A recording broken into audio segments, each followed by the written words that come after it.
Hey kids, welcome to Module 4, Lesson 9 Math video. And there's a lot of stuff that I want to show you before we jump in. First of all, the objective for this lesson is similar to one we've done before, so it's not new. Our objective is to find a fraction of a measurement and solve word problems. So we're using a strategy that you've seen before to convert.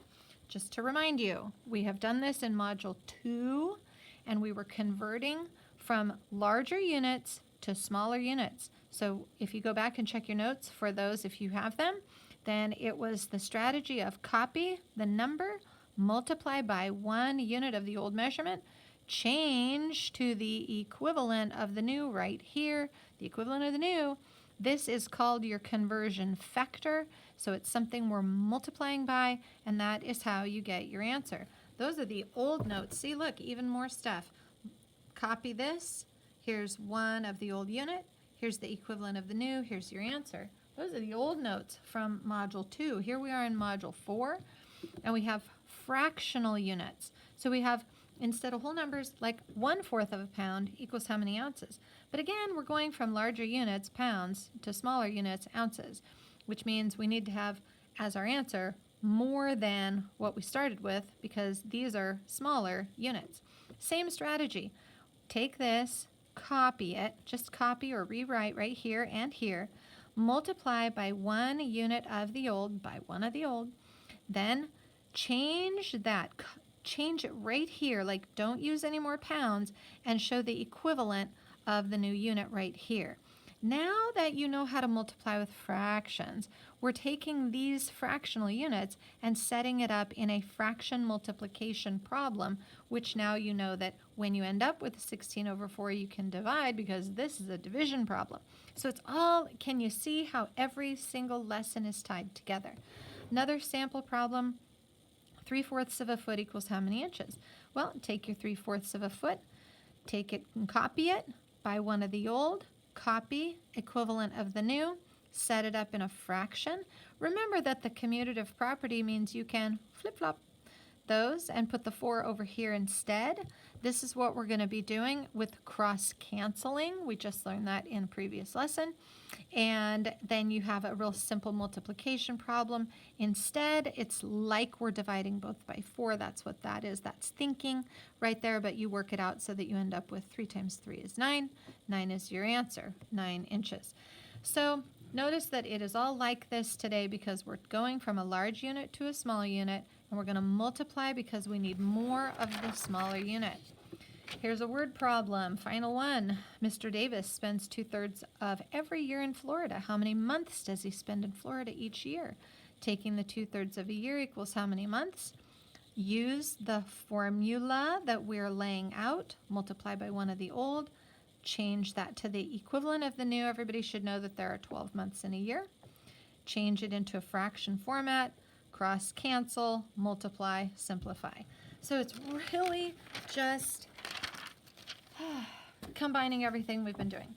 Another thing that will be handy is in your book on page 167, you have this reference sheet. They give that to you on purpose so that you can look at different equivalents. We may or may not need all of this or any of this today, but just know that it's there, and you should definitely set that aside for your future use. Put a flag on it so you can refer back to it in case you don't know what an equivalent is for a certain amount. All right, now it says convert. Don't be afraid of that word, but it's kind of a big deal. So convert, show your work using a tape diagram or an equation. I love the equations. It's so much easier than making a picture, but if you like a picture, make a picture. It will help you. The first one is done for you. So this is all done. Again, copy this here, 1 of the old. The equivalent of the new is changing right here. What they're doing here is they're doing 1 times 3/2, multiply to get 3/2. So they've skipped this step, but you can still do it if it helps you understand the process. And then once you get your 3/2, that's an improper fraction, and it should look real familiar to you. Okay, so let's start filling things in. We have 1/3 of a foot, trying to figure out how many inches. So 1/3 of a foot, copy times 1 times the equivalent of the new. Now here's where the 1 times 12 would be over 3. You can cross cancel. Dividing both by 3, or 12 divided by 3 is 4. Okay, so you would end up with 1 times 4 over 1. So 1 times 4 is 4. 4 divided by 1 is 4. Looking at this here, it makes sense for 8/12. Now you know that this is 4. So 1/3 of a foot is equal to 4 inches. Don't forget to label with your new label. Let's do another one. 5/6 of a year equals how many months? So you can start by, you don't really have to write it here, okay? We're going to just let that slide. 5/6 times 1 year, 1 of the old unit. 5/6 times, how many months are in a year? You should know that. Okay, and then this is going to be your new factor on top. So 5 times 12 over what?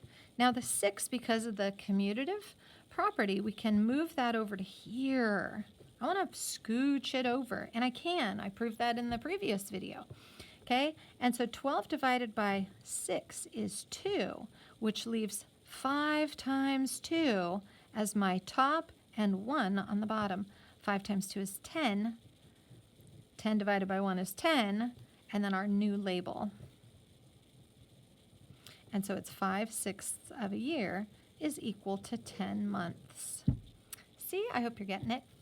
4/5 of a meter is equal to how many centimeters? So we'll take our 4/5 and copy it, times 1 meter, 1 of the old unit. 4/5 times how many centimeters are in a meter? That's, you can go back and refer to your reference sheet, or look at how many there are. 100 centimeters in a meter. Take your 4 times 100 on the top. Move the 5 from here. We're going to move it over to here. Okay, so you no longer need to have the 5 here if it's here. Simplify 100 divided by 5, and you get 20. And a 1 on the bottom. 4 times 20 is 80. So these are not too bad if you follow the strategy and use the formula. Moving on up. And we're moving on up. One of my favorite shows in the 70s. Okay. Anyway, 2/3 hour equals how many minutes? 2/3 times 1 hour. 2, put the little equals. 2/3 times, how many minutes are in an hour? Label carefully. Write it out. 2 times 60 on the top over 3. We're going to cross cancel or simplify this. 3 can go into 60 20 times, because 3 goes into 6 2 times, and then we still have that 0 in the ones place. 2 times 20, 40 minutes.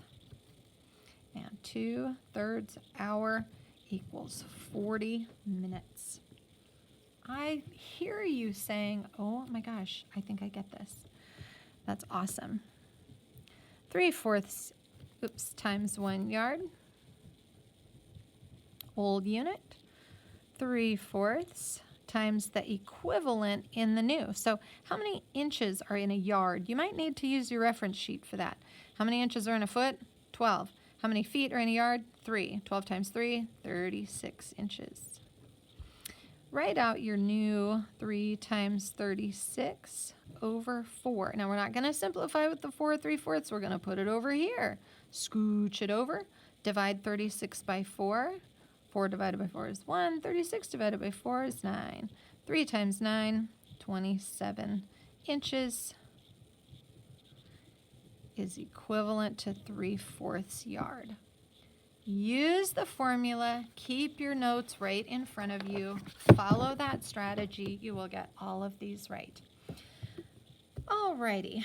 Mrs. Lang told her class that the class's pet hamster is 1/4 foot in length. How long is the hamster in inches?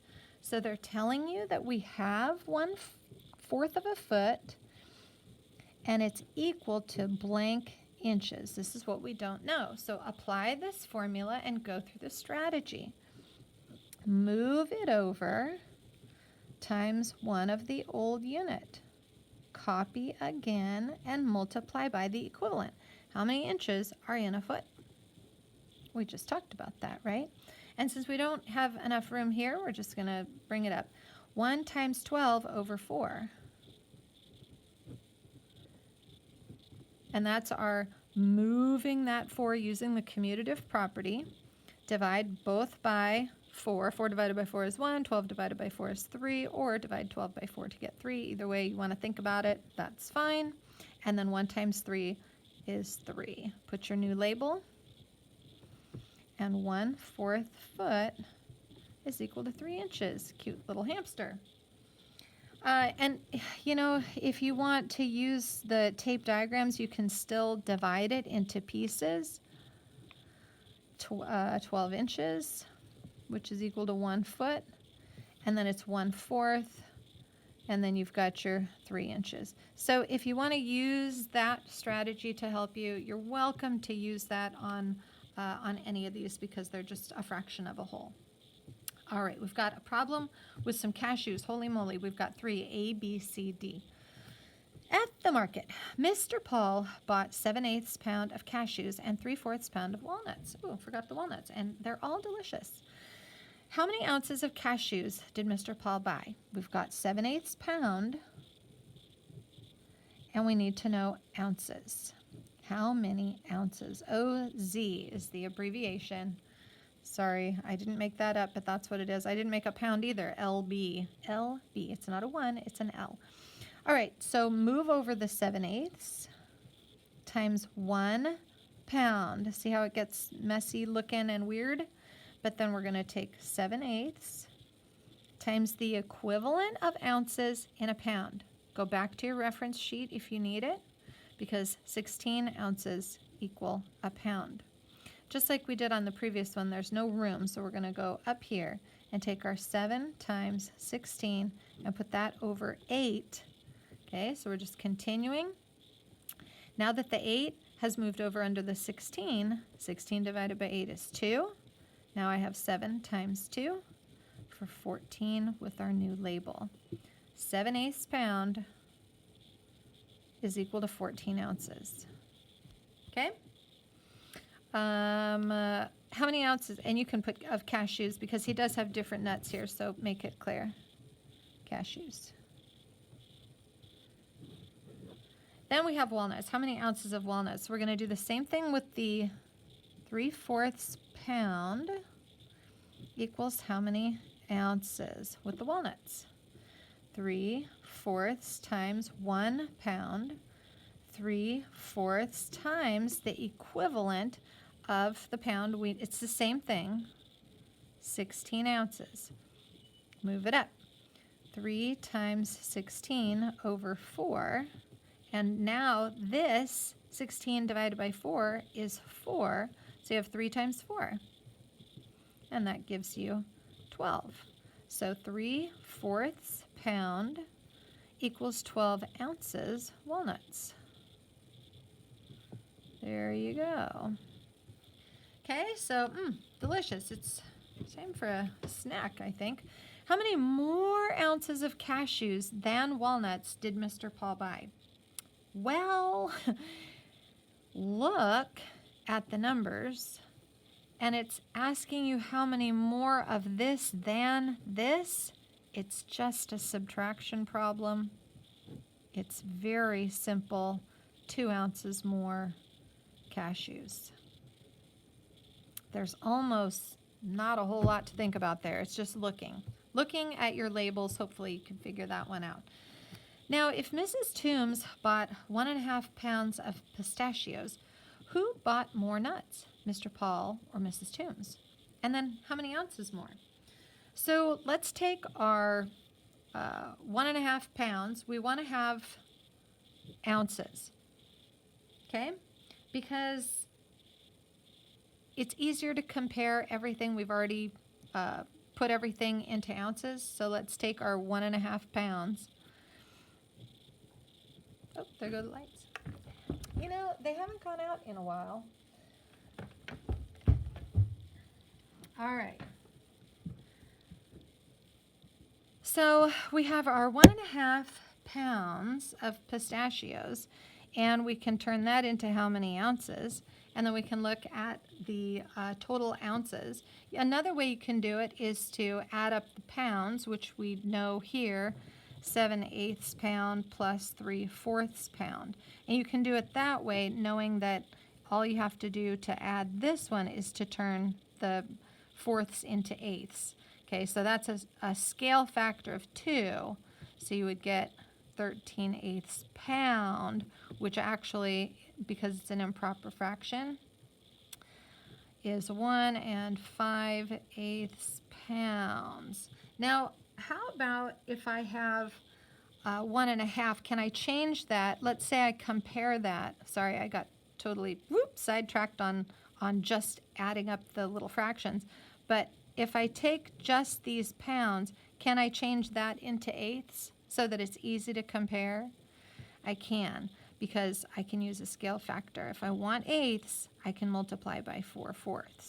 So it would be 4/8. So then what's 1 4/8 pound compared to 1 5/8? So that's one way you can do it. You can convert 1 1/2 pounds to ounces. And that's another way you can do it. Look, I already solved it here. So who bought more nuts, Mr. Paul or Mrs. Toombs? And the 1 5/8 is Mr. Paul.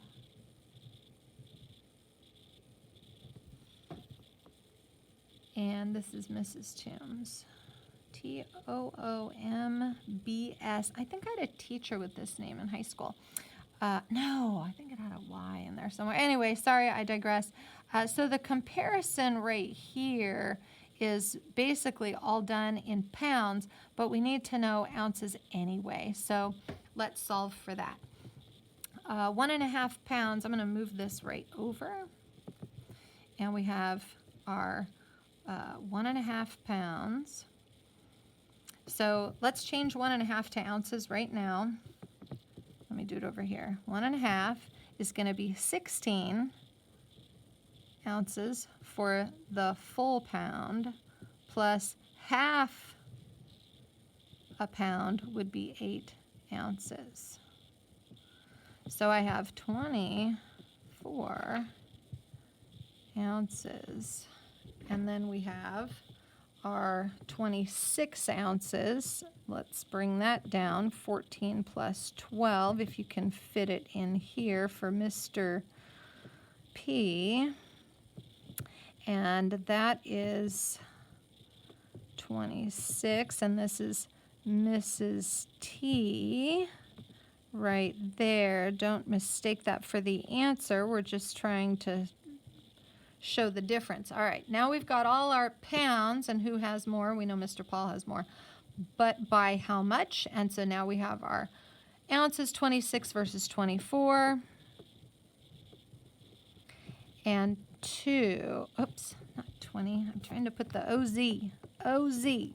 2 ounces more, and that would be Mr. P. Mr. P bought. There you go.